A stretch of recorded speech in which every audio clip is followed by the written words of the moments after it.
up and take my money. Can't believe it's been 2 years now since we got Robocop Rogue City, easily the best video game adaptation for one of sci-fi's most badass lawful protectors. Also serving as the final piece in developer Teon's redemption arc, after their woeful beginnings with the Rambo game. Well, here we are now in 2025, and Teon and Robocop are back again, with a new standalone experience called Unfinished Business. Originally planned as DLC, but instead ending up as an entirely new self-contained campaign. And if you've been itching to whip out the old Auto 9 and dish out some more justice, well then I've got good news for you, because Unfinished Business is pretty damn good.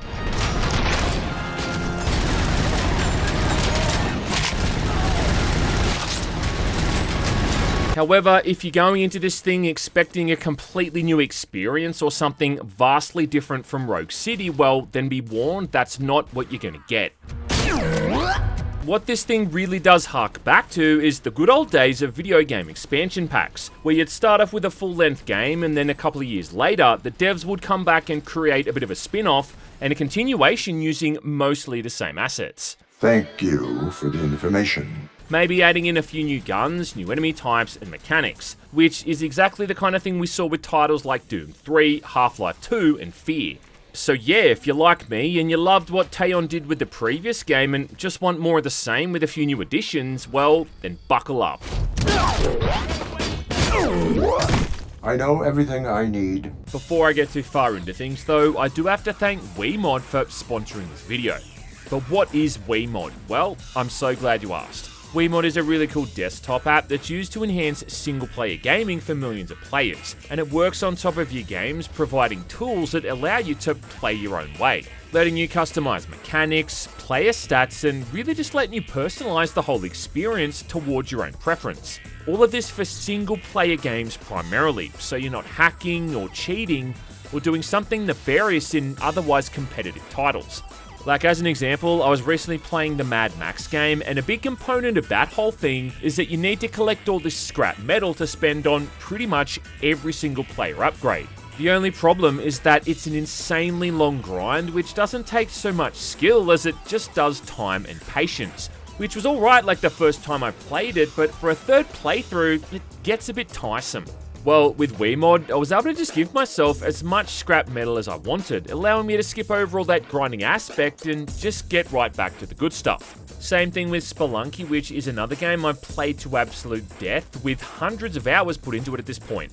And when I play it now, I just really want to chill out, listen to a podcast and blow stuff up with infinite bombs, or have more cash on hand than Jeff Bezos. For certain titles, it even comes with interactive maps to help you find collectibles or other important items in the world, saving you from having to look back and forth at a walkthrough or a guide on an external page.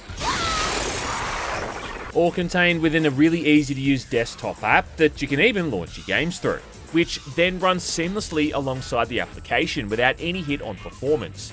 And this is all for a very extensive library of games too, with there being over 3,000 currently supported. So if you're thinking about maybe getting back into an older game and don't really want to go over that grindy aspect all over again, then head to wemod.gg/GmanLives or click the link in the video description. And yeah, once again, thanks to WeMod for sponsoring this video. So the premise in Unfinished Business takes place after the events in Rogue City, with Robocop returning to Metro West after there's been some kind of attack that's left most of the officers killed, with Lewis and Sergeant Reed conveniently being the only survivors.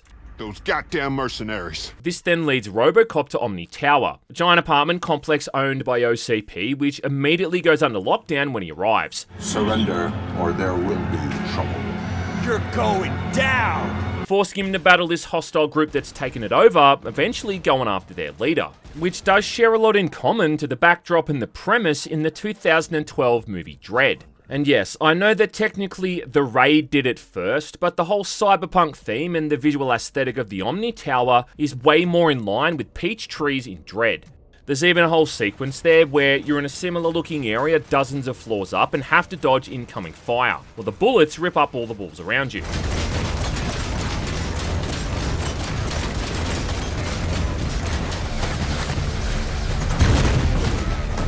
Regardless though, that's the premise, and along the way, Murphy's also going to be helping out all the poor, unfortunate civilians who happen to be caught in the crossfire. Serve the public trust, protect the innocent, and uphold the law. Yeah, all that crap. I am not going to argue with you. Along with uncovering the reasons behind the lockdown to begin with a woman named Dr. Hale being closely connected.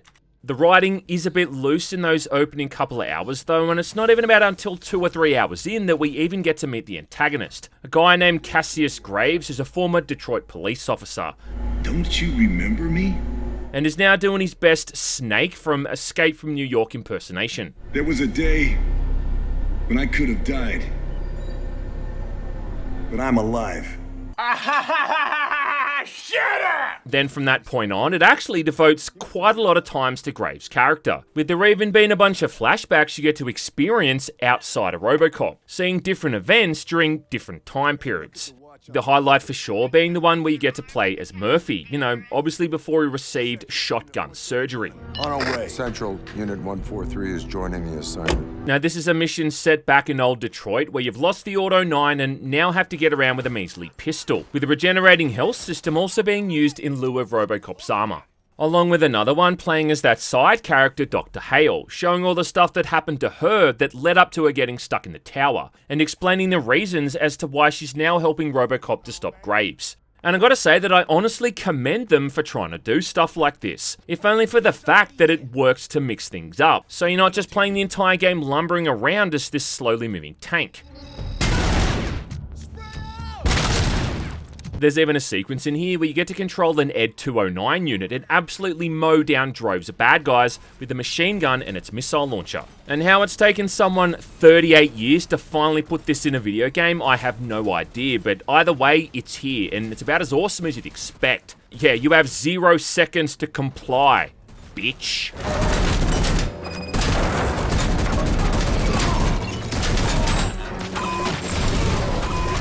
One of these areas too gave me serious Demolition Man vibes, being this underground market where people are running around and chasing after rats for food.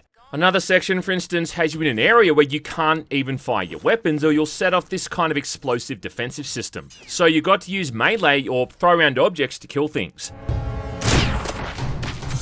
I also just enjoy all those moments where things calm down for a bit, letting you walk around and chat to NPCs, getting extra information about the world or picking up side missions. Let's say I'm gonna give you this card, but I have one condition. As long as it is not illegal. Like this one here, for instance, where you need to help this guy get a washing machine working, and you gotta bash it in the correct sequence to get it going. Along with all those instances as well where you can choose to hand out warnings or tickets to people you come across who are breaking the law. Noise is a thief of tranquility. You get a warning. And it's just the simple stuff like that that really humanizes the character, and that's what he's all about. Bringing back that whole moral dilemma to whether or not Robo's even still human underneath all that armor and stoicism. Officer Gary Barker is requested to return to his mother. That is an order. Dang! It's a shame Dad's not here. Wish he'd seen how I handled Robocop. I do also think it's important to remember that Teyon aren't this super huge AAA studio either, which means you gotta give them a bit of leeway in certain regards. I mean, I really felt that Rogue City was a AA game with AAA aspirations, and that's also what it feels like here again with Unfinished Business. I guess my point is that I'm trying to defend certain aspects, particularly the visual ones, which are gonna look a little bit off at times, especially with things like the character models and the lip syncing. I'm about to start the night shift and coffee doesn't cut it. I can't do without my energy pills. Robocop at least looks the part though, and hearing Peter Weller voice the character yet again is great. But you are going to see some NPCs here and there which just look odd. Thank you, good sir. It means the world to me. As for the environments, well, these still look pretty good. I really like the second level where you're stuck inside this kind of giant trash compactor with these literal mountains of garbage that could easily topple over and bury you underneath. Just the kind of volume of shit you'd expect in a near future world, where society's given up on maintaining any kind of decency. There's an area later on in the so-called entertainment sector where the cinema's got all these very 80s looking neon lights, and this looks pretty awesome too. Plus I really like the subtle touch of how when you shoot the vending machines, all of the cans inside are going to fly out, which is an effect I've only ever seen done in that old trailer for Half-Life 2. There's not quite as much fan servicey stuff in this one either when compared to Rogue City. I mean, there's still going to be vials of Nuke lying around and posters for the Nukem board game, but they've already kind of done all that stuff before, so retreading a lot of that is just going to be familiar ground. Can't be. Having seen all the previews though, I half expected this to be a sort of Metroidvania-like deal, where you maybe access different floors of the tower, backtrack into previous eras to then unlock new rooms or find new ways ahead. You know what I mean? That kind of stuff. But instead, it's a mostly linear campaign, at least far more than the base game was. Just a series of straightforward levels played one after the other. In fact, there's not even the option to go back to previous eras to find the stuff you might have missed. And again, no New Game Plus mode on completion either, with the whole thing just abruptly throwing you back to that main menu. Which in a lot of ways is also refreshingly old school, proving that not every single game has to be 40 fucking hours long, with a bazillion side missions and these massive maps to explore. I mean, sometimes all you need is a solid 8 or 9 hour long campaign. And I find that ironically, I get more value from these kind of games, as I find myself more inclined to replay through them, as opposed to the ones where it takes me 15 or 20 hours before I even get somewhere worthwhile. I am listening. As for the gameplay side of things, well, I don't think you necessarily have to have played Rogue City before playing Unfinished Business, simply because the story isn't really connected in any kind of crucial way. Having said that though, it would be beneficial just to simply know the ins and outs of the core gameplay mechanics, considering the game really does throw you right into the deep end when it comes to the combat, with even those first few fights throwing dozens of enemies at you. You're given all of Robo's abilities from the start this time, which, while they aren't exactly super complicated, if you're not familiar with the hotkeys or their functions, it can make the shooting a bit harder. The main abilities you've got is a shockwave, which stuns enemies, kind of like a flashbang. Then you've got the shield, which reduces damage, a dash move, and then finally a sort of slow motion mode, kind of like bullet time. All of which then work off their own separate cooldowns, and when used properly, not only make the shooting a lot easier, but also just a lot more fun. I mean, I don't know how many of you guys played the base game, but I really thought it was not only one of the best shooters to come out in 2023, but also just really one of the best shooters ever.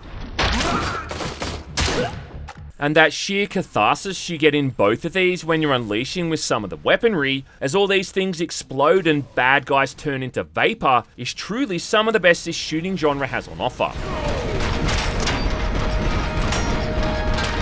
You've again got that cool option to shoot metal surfaces and ricochet shots into enemies, along with being able to pick up almost everything that's not bolted down and throw it around as well, which often kills enemies in a single hit, with one of the best here still being that trash dumpster, or even just picking people up and hurling them around too.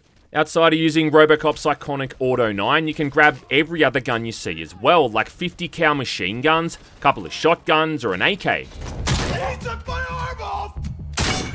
All combined with one of the most brutal melee punches of all time. I do think it's worth mentioning as well that overall this is a far more challenging campaign than that base game was. And I do know that a big complaint that a lot of people had, myself included, was that the original game was just far too easy. So if nothing else, it does seem like they've tried to address that here, because this is definitely a lot tougher, especially early on, before you've really started to upgrade the Auto 9. And it seems that one of the first big updates they've added in to try to help this is all these new takedown moves. Now this is where if enemies are standing near specific objects, you can introduce that object to their face, with things like wall fans, electrical boxes, TV screens, or my favourite, throwing them down a garbage chute. None of which come with any garbage pun-related one-liners, which, may I say, is an absolute missed opportunity. I mean, how Robocop doesn't end this animation making some kind of remark about taking out the trash is just beyond me.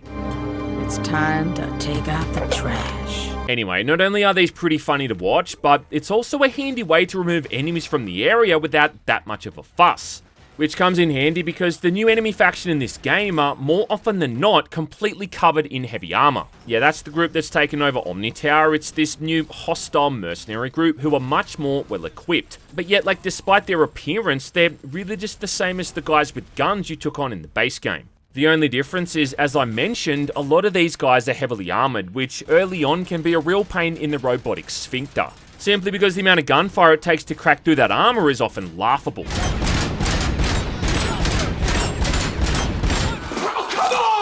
I mean, it feels like you're trying to crack through a macadamia nut with a toothpick.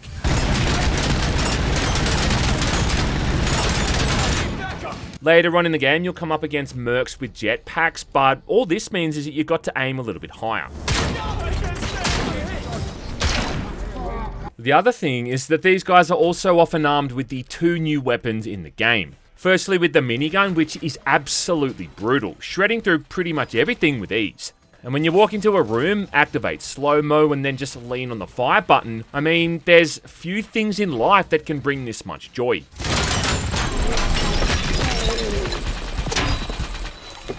The only downside is that the wind-up time is quite long, like a few seconds longer than it feels like it should be. But despite that, this thing continues the trend in a long line of video game miniguns that really makes me appreciate everything life has to offer. And I mean, damn dog, is there anything cooler than Robocop wielding a goddamn minigun? The other new weapon is the cryo cannon, and this is the most mid-2000s gun of all time.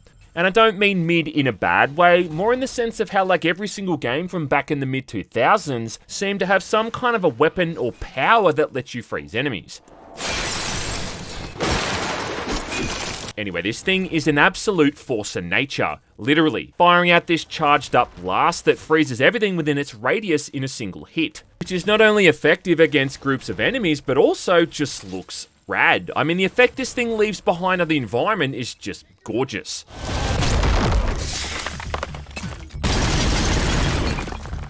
Holy moly. With all of these little sharp pieces of ice and frost jutting out in all directions, and enemies soon shattering after being hit by it, it's bliss. And I also like that attention to detail, how you can see it expelling steam or mist or whatever it is out the side of the weapon after it recharges between each shot. They even start putting cryo barrels around the environment from that point on too that had the same effect when detonated, all of which just goes to show off the great particle effects this game's got on offer.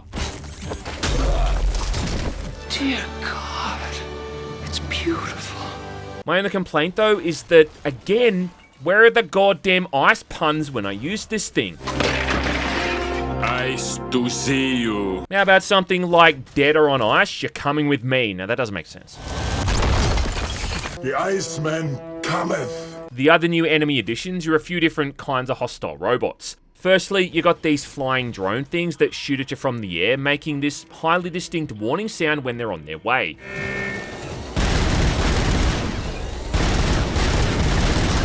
They're not all that super complex or hard to take out though.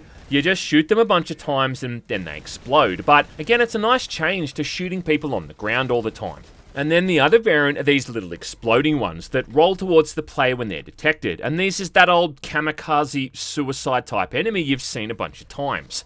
And again, not super new or unique, but just a nice variant to add to the combat loop. Finally though, we've got the most bizarre new enemy type, which is the Automo android ninjas from Robocop 3. Yeah, Robocop 3, something I'm sure we've all tried our hardest to forget. These are melee-only enemies that just run right towards you with katanas and try to hack you up, though they're easily dispatched by even something as simple as a melee attack, even allowing you to throw those katanas right back up their ass. It's also mentioned in-game as well that these are prototypes, which I guess explains why they're far easier to kill than those ones in the movie, which also keeps the timeline about the same, considering all of this is supposed to be set between the events in the second and third film. So yeah, all up, there's not a whole heap of new stuff added in, but I think this shows overall that if you've got a really solid foundation for the combat, especially in an FPS, well then you don't really need to do all that much else. Unfinished Business just knuckles down on all those best elements, putting you into these scenarios where there's props and all these other environmental elements around just begging to be put to use, and focusing a lot more on that combat aspect, which is where Rogue City really shined. You know, it's like the same kind of thing they did with those Doom Eternal expansions, the Ancient Gods Part 1 and 2, removing a lot of the filler stuff like the heavy narrative elements and the platforming, and just focusing on what made the gameplay the best, along with making it a lot more intense and challenging. It does seem, however, that they don't really know how to make the combat all that more difficult outside of just throwing a bunch more enemies at you at once. But even then, like, it's not really making things all that much harder, and pretty much every enemy can just be dispatched by aiming at their head and pressing the fire button. The upgrade system comes back again as well, though it definitely seems to have less of an effect on things overall. This is where you level up from completing missions or collecting evidence, which earns you XP and eventually skill points. And then you spend those skill points on improving various aspects of Robocop, from increased health points to how long certain abilities even work. But it just kind of seemed that this time these upgrades seem to affect things a lot less. And I don't think I even saw any kind of difference once I'd maxed out my armor, with it really having no effect on how much damage I seem to take. The Auto 9 still has that little mechanic as well, where you can modify it with chipsets you find in OCP containers, improving your damage, your reload times, and decreasing bullet spread, stuff like that. And even this by itself is an addictive little side mode, where you can easily spend a whole bunch of time just merging your defunct chips together to try to make these improved versions. Which again makes that gun go from being a modest little sidearm to being ridiculously overpowered and broken. I mean, by the end of things, if you're doing it properly, you can turn it into a fully automatic, armor-piercing handheld cannon that doesn't even need to be reloaded.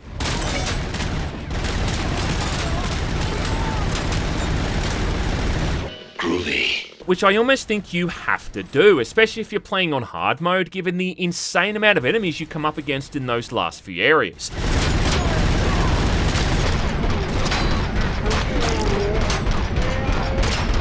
The other thing that's worth highlighting is how this can be a pretty buggy game. I mentioned earlier on how the lip syncing is off at times, along with the camera orientation during dialogue. They're always trouble.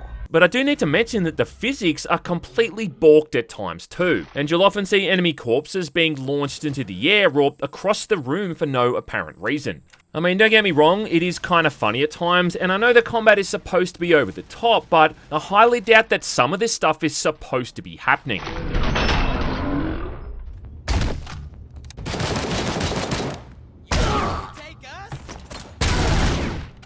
And I don't really know what's causing it, like maybe it's tied to my frame rate or something, who knows. That Unreal Engine 5 is about as schizophrenic as gaming engines get, so man, it could be any number of things. The takedowns do seem to glitch out a fair bit too, with the enemy's body often disappearing, making it look like Robocop's just getting rid of a disembodied head. Plus, the blank stare they've got during some of these animations makes it look like they don't even give a single fuck. Probably the weirdest one I had was during an area where the lighting just didn't even load in. First I thought they might have forgot to put it in or something, but then if I walked into certain spots, the lighting would come back on, leading me to believe that it was just some kind of glitch where it wasn't working to begin with. You call this a glitch? Which was also a bit of a bummer considering this area had a really interesting murder mystery mission thing going on as well. And look, like while none of these issues are any kind of game breaking and somewhat excusable given the overall package, it is a shame that it's not quite as polished as it could have been. But you know what? I'm sure at some point they'll fix it. They fix everything. They fixed everything. The main problem I have though is one that can't even really be fixed, and that's that after the final boss, the whole thing just kind of ends. I mean, you deal with the final bad guy, and then within about 10 seconds, it cuts to the credits so quickly that it's jarring. And like I said before, like the base game, there's no New Game Plus mode. Overall though, despite these minor issues, Unfinished Business is still a really easy recommendation from me. It again treats the character with the kind of respect and gravitas that it deserves, and gameplay wise it brings back all the stuff that made the previous entry great, while also adding in enough new ideas so it doesn't feel too familiar or boring. Oh, that's right. Do what you must. I reckon the price is also pretty damn spot on as well. I mean, it's $50 in Australia, and given that the game's going to take anywhere from 8 or 9 hours to get through, that's definitely dollary dues well spent. So I think at this point, I'm really just looking forward to seeing what Taeyon can cook up next. I don't know, maybe like a Die Hard game, or a Predator, Escape from New York, or The Thing game. And if it ends up half as good as how they've treated Murphy with these last two titles, then yeah, boys, I think we're going to be eating good. So yeah, sayonara, Robocop.